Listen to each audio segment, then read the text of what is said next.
நம்ம இன்றைக்கி ரொம்ப டேஸ்டான மீல் மேக்கர் பொட்டேட்டோ கிரேவி எப்படி பண்ணுறதுன்னு பார்க்கலாம். அதுக்கு ஒரு குக்கரில் தேவையான அளவு எண்ணெய் ஊற்றிட்டு அதில் சோம்பு, ஒரு துண்டு பட்டை, 3 கிராம்பு, ஒரு ஏலக்காய் போட்டு தாளிச்சிக்கலாம். கூடவே ஒரு கொத்து கருவேப்பிலை இலை சேர்த்துக்கலாம். இப்போது இது கூட ஒரு கப் அளவு பெரிய வெங்காயத்தை கட் பண்ணி வச்சுருக்கேன். அதையும் சேர்த்துட்டு வதக்கிக்கலாம். வெங்காயம் நல்லா வதங்கினதுக்கப்புறமா அதில் 2 டீஸ்பூன் அளவு இஞ்சி பூண்டு பேஸ்ட்டு சேர்த்து அதையும் நம்ம வதக்கி விட்டுக்கலாம். இது கூடவே 2 மீடியம் சைஸ் பொட்டேட்டோவை தோல் சீவி கட் பண்ணி வச்சுருக்கேன். அதையும் சேர்த்துட்டு நல்லா வதக்கி விட்டுக்கலாம். இப்போது எல்லாமே நல்லா வதங்கிருச்சு. இந்த ஸ்டேஜில் 1/4 டீஸ்பூன் அளவு மஞ்சள் தூள், 1 டீஸ்பூன் அளவு மல்லித்தூள், 1 டீஸ்பூன் அளவு மிளகாய்த்தூள், 1 டீஸ்பூன் அளவு கரம் மசாலா, 1/4 டீஸ்பூன் அளவு சீரகத்தூள், இது எல்லாத்தையும் சேர்த்துட்டு நல்லா மிக்ஸ் பண்ணி விட்டுறலாம். இப்போது மசாலா எல்லாமே நல்லா மிக்ஸ் ஆகிடுச்சு.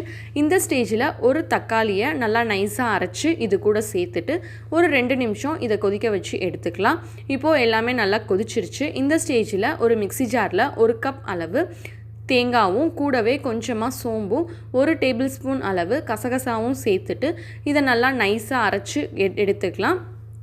இப்போது நம்ம தேங்காய் அரைச்சி எடுத்துக்கிட்டோம் இல்லையா, அதையும் குழம்புல ஊற்றி நல்லா மிக்ஸ் பண்ணி விட்டுறலாம். இந்த ஸ்டேஜில் நான் 1 கப் அளவு மீல் மேக்கரை சுடுதண்ணியில் கொதிக்க வச்சு புளிஞ்சு எடுத்து வச்சுருக்கேன். அதையும் நம்ம இது கூட சேர்த்துக்கலாம்.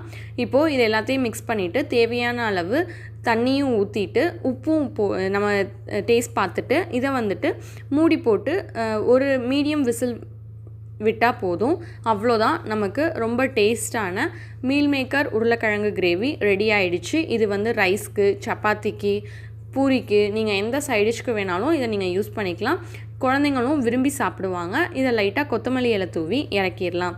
இதே மாதிரி நீங்களும் செஞ்சு பார்த்துட்டு எப்படி இருந்தது அப்படின்னு சொல்லி மறக்காமல் கமெண்ட் பண்ணுங்கள். இந்த வீடியோ உங்களுக்கு பிடிச்சிருந்தது அப்படின்னா கீர்த்திஸ் கிச்சனுக்கு சப்ஸ்கிரைப் பண்ணுங்கள். தேங்க்ஸ் ஃபார் வாட்சிங்.